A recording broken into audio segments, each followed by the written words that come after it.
my future miles free ride and the price of my sanity. A toxic in-law saga. For the past year and a half, my F29 life has been a slow-motion train wreck orchestrated by my future mother-in-law, a master manipulator cloaked in a sweet Midwestern facade.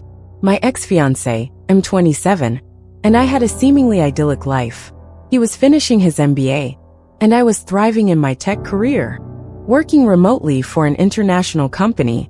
Because I was earning significantly more due to my experience, I willingly paid 2/3 of the rent on our spacious 2-bedroom apartment, giving me the crucial space for a dedicated home office, while he comfortably covered 1/3. We split utilities and groceries. Things felt balanced, equitable, and peaceful.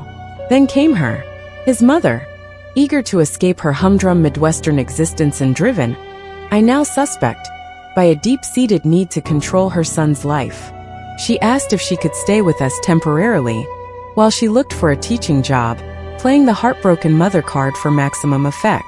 Against my better judgment, fueled by guilt and the promise of it only being a few months, I reluctantly agreed, picturing a few months of polite cohabitation, perhaps even forging a bond. 6 agonizing months later, she was still there, a permanent fixture on our couch, never having applied for a single teaching position, her job search consisting of daytime television and passive-aggressive digs at my lifestyle. The problems quickly mounted, escalating into a suffocating nightmare. She treated my workday like an open invitation to socialize. She disrupted crucial meetings, barging in during Teams calls with urgent questions about baking recipes or complaining that the volume was too loud for her soaps, completely oblivious to the red flags I was frantically waving at my colleagues over Zoom.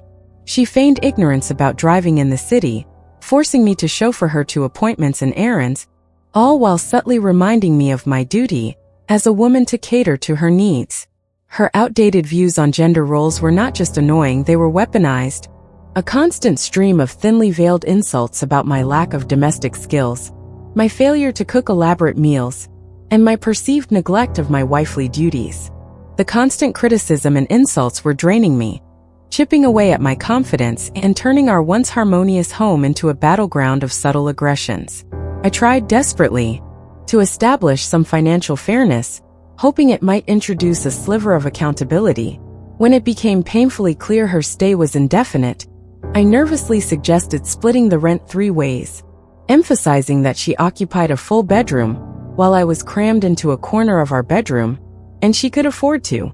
My ex refused point blank, citing her need to conserve money from her divorce settlement that she seemed determined to hoard rather than use for her own independence. After many arguments with my then-fiancé, he reluctantly agreed to a 50-50 split, which he made out to sound like a huge compromise from his part. However, this still meant that I was effectively subsidizing her parasitic lifestyle. Whenever I voiced my mounting frustrations, he'd nod in agreement, acknowledge the absurdity of the situation, but then freeze, paralyzed by a lifetime of ingrained obedience. He wouldn't confront his mother, wouldn't set boundaries, wouldn't even defend me when she openly insulted me. He had no long-term solution, and was completely unwilling to ask her to leave, essentially leaving me to shoulder the burden of confronting her and becoming the bad guy in their twisted family drama. I considered giving him an ultimatum, a line in the sand, a choice between me and his mother, but I hesitated, fearing the resentment that would fester between us. The breaking point came when a girlfriend, sensing my desperation, offered me her spare room. No strings attached. It was a lifeline, a beacon of hope in the encroaching darkness. I realized with a chilling clarity that I was willing to shoulder the substantial financial burden of paying 2 rents simultaneously, just to escape the soul-crushing toxicity that had consumed my home. Now I'm moving out. The only decision I've made for myself in months. After endless months of tiptoeing around his mother's fragility, enduring her manipulative tactics, and witnessing my ex's spineless inaction, I'm reclaiming my life, my sanity, and my space. My only regret is not putting my foot down sooner, not recognizing the warning signs, and not prioritizing my own well-being over the misguided notion of family harmony. Update 1. After reading a flood of comments on my original post, many of them laced with brutal honesty, which I realized was precisely what I needed. I felt a surge of anger, directed not just at my ex-fiancé and his mother, but at myself for allowing this situation to fester. Armed with this newfound resolve, I cornered my SDBX, determined to give him one last chance, a final opportunity to choose our relationship over his mother's suffocating influence. I knew deep down that it was a futile gesture, but I needed to know I had tried everything. During the painfully awkward discussion, I reiterated with controlled fury how deeply unhappy I was, how his mother's presence had poisoned our relationship, and how her constant interruptions were jeopardizing my career. I reminded him once again that it was my salary that kept us all afloat, that I was effectively funding her life of leisure while sacrificing my own well-being. And then I spelled it out. His mother's behavior was unacceptable, her treatment of me was disrespectful, and his failure to defend me was a betrayal of our commitment. His response: a weak, pathetic reiteration of his usual refrain. I know, it's uncomfortable for all of us, but what can I do? I stared at him, incredulous, as the last vestiges of love and respect withered away. That was it. The last straw. No more tiptoeing. No more compromises.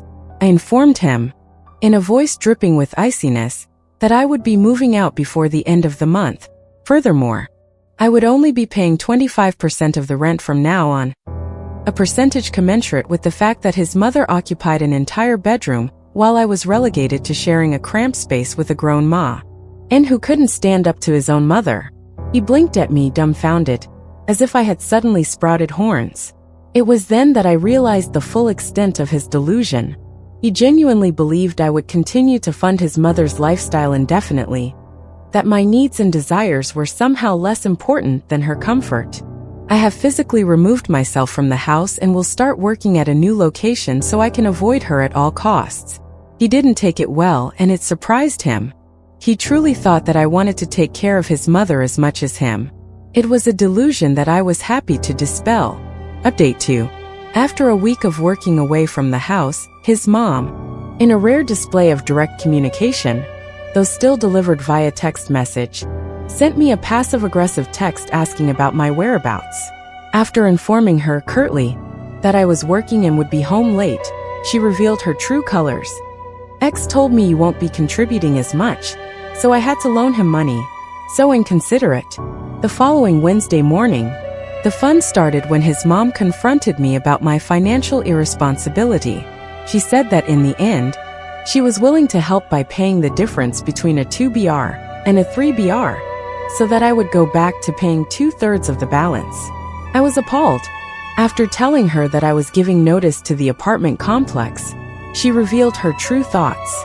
She told me that the reason she has been acting this way is because she was worried I was taking advantage of her son. Enraged, I informed her that I was going to inform the rental office that she has been living there contrary to the lease agreement. After this, my ex added his mom to the lease. The relationship is over, and he will now have to establish boundaries with his mom.